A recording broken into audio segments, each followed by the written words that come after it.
bwana, tushamaliza hapa msiba wa mama, 40 imeisha. Sasa hapa kama unavyoona kuna nyumba hii na mashamba. Kwa mimi kama dada yenu mkubwa, hivi vitu inabidi viwe vyangu. Mimi ndio nimiliki hivi vitu kwa ajili ya kulinda hizi mali. Si unanielewa ndugu zangu? Kwa mimi itakuwa chini yangu mali hizi zote. Hilo dada unaoongea kwa vile wewe ni mkubwa, sijakukatalia, au kwanza mimi binafsi sijakukatalia. Lakini kwenye swala la ukubwa na juu ya mali, wewe ni mtoto wa kike. Wewe unaolewa, unaondoka, hizo mali unaziacha hapa. Sio nielewa. Hapa mimi ninachokiona, hii mali, mashamba, nyumba, tuuze, kila mtu afe na chake. Ndio. Hapo sio nielewa. Ngoja kwanza naona sikuelewa kugeukia. Wewe unavyosema tuuze. Huyu anapewa nini? Huyu unajua kutumia hela? Wewe laki sinaenda kuhifadhiwa benki. Ili si hela kwa kitu tushagawa. Hivi unajua maana yake kwa benki? Kwa hiyo maana hela kuweka benki na wewe likakae tu miaka mpaka ya kuelewa likakae benki. Kwani wewe unasoma? Kwa hiyo hela ndio itakayemsomesha yeye. Sikiliza nikwambie ndugu yangu. Tusigombane tukapata faida. Sio tugombane tukapata. Mimi ninachosema dada yako ndio hicho. Hiyo hela hiyo haiuzwi, sijui hela sio nini hamna. Yaani sikiza nikwambie. Wewe unachosema wewe dada, mimi siwezi kupinga kwa wewe dada, lakini dada tambua kuna mtoto wa kiume. Mimi nipo hapa mtoto wa kiume. Mimi natoa maamuzi kwamba hii nyumba iuzwe, maana yote yauzwe. Sawa, ndio sisi tumeuza. Mfano mimi nipate hela yangu ninunua nyumba au kanunua. Huyu akishamaliza hela yake anaenda kukaa kwa nani? Yes, anasoma. Atakuja kukaa kwa dada yako. Kwa nani? Kwa dada yake. Ana hapo kwenye vikao vya familia wengi wapo. Ananijua mimi mjumbe wao. Karibu. Hii nyumba yenu ni kijani na pesa. Karibu. Karibu. Habari zenu ndio. Salama mjumbe, karibu. Sasa hizi. Salama, karibuni jamani. Tupo kwenye kikao.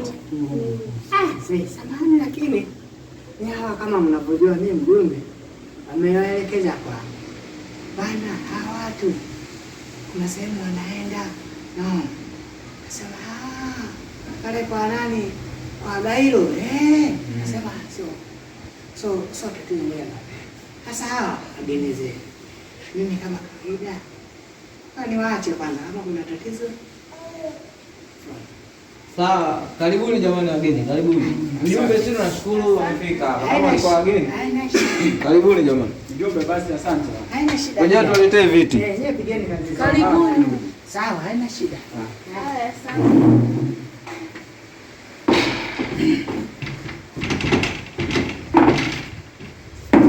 Toto.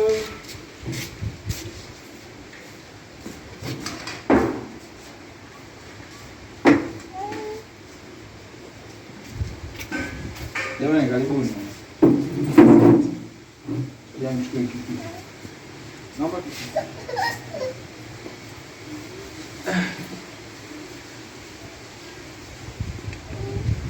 Toto.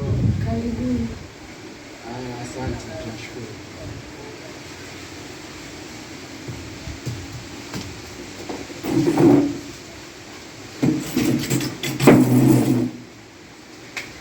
karibuni jamani.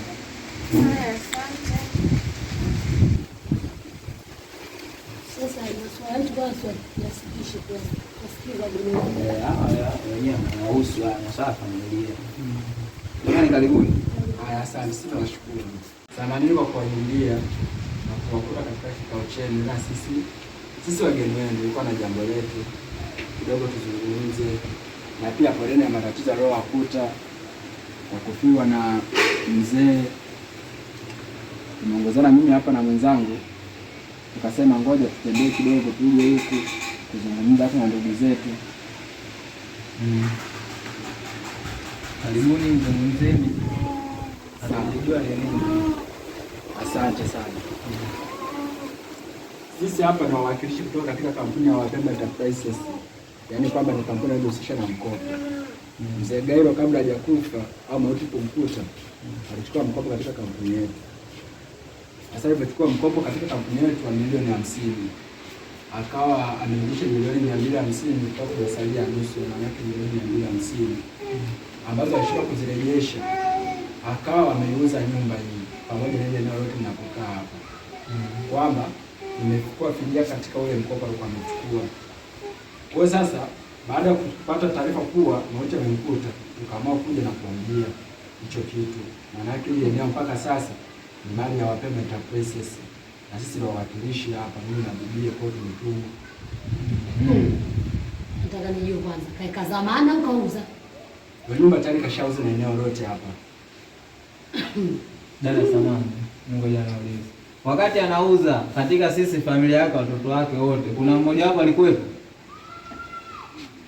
Vitu vyote vipo hapa vyote na maelezo yote yapo hapa. Kwa hiyo kidogo naweza nikawapa hata mkasoma.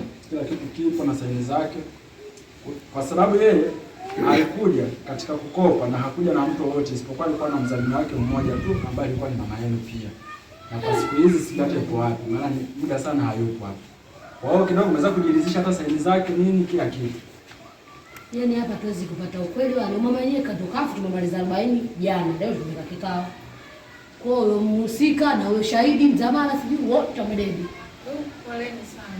Mbona umejua kufurahisha?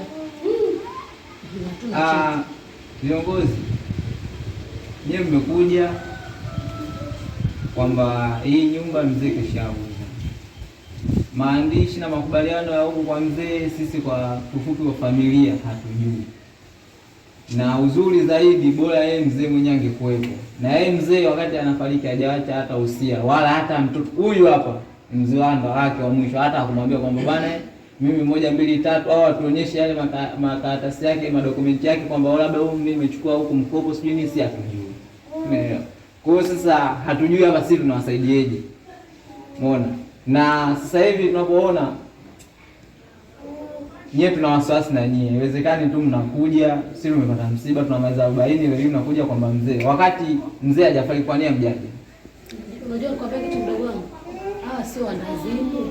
Umefika nyumba ngapi? Tena unakuja na mjumbe kabisa? Na misaini wametupiga wazee.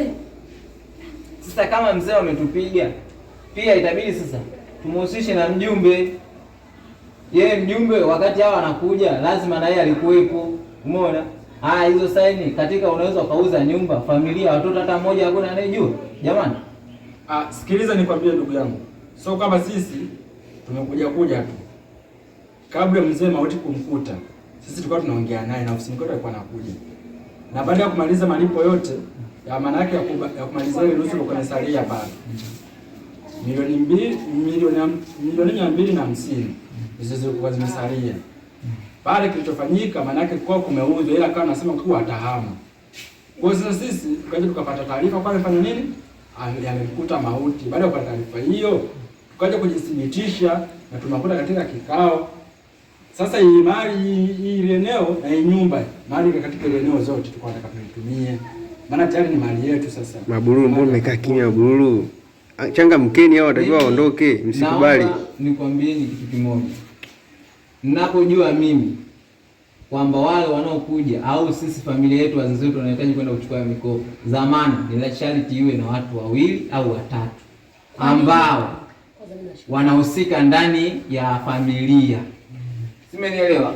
Sasa kama hiyo zamana kaja kamchukulia mama kama mama, hakuna hata mtoto mmoja. Sisi tupo watoto wangapi hapa unapotuangalia? Kwanza mimi nashangaa zamana kwa nini awe mkewe? Na kwa nini zamana hiyo ishindwe kuchukua hata mtoto mmoja? Leo hii mje mtuambie, bwana sisi kwenye hilo swala haliwezekani. Wewe unisikilize kidogo. Labda brother ningeuliza kitu. Au pengine dada naye alikuwa pengine anashindwa kuweka wazi. Wewe simo. Yaani ingekuwa hivyo sasa ungeniona. Kaka samahani, naomba unisikilize kidogo. Maana nyie mnavyojua ni katika kampuni, hapo kampuni zipo tofauti. Sijui mnaelewa. Na kila kampuni ina sheria zake na taratibu zake. Sisi taratibu zetu katika kampuni yetu ni mhusika mmoja na kudhibitisha anapokaa ni kwake. Maana yake awe na hatimiliki ya lile eneo. Anapokaa labda ni hatimiliki ya nyumba au ya eneo, na mdhamini mmoja ambaye ni mke wake. Sasa tunahitaji watu wengi. Mhusika mmoja mwenye anahusika pale, mwenye eneo lake na mdhamini mmoja. Mjumbe, saini ya mjumbe mnani? Nimekwambia soma jiridhishe. Sikiliza, hapa tusome tufanye nini? Jamani. Tuleteni voice ya baba hapo anapokopa zoea anavyosaini hapo. Mimi sitaki saini, sasa hivi nitakafoji. Kwani nyie hapa wote hamjui maandiko baba yenu na saini zake na passport saini zake? Baba pokeni hapo. Bwana. Ondokeni bwana mtushangaze. Sisi bwana hapa tumechoka. Kwanza tulikuwa zetu tupo kwenye kikao na nyinyi mnakuja kutuvuruga. Sisi hatutaki watu. Hapa ondokeni. Sasa jilizishe. Bwana kama kukopa alikopa sasa tujakopa.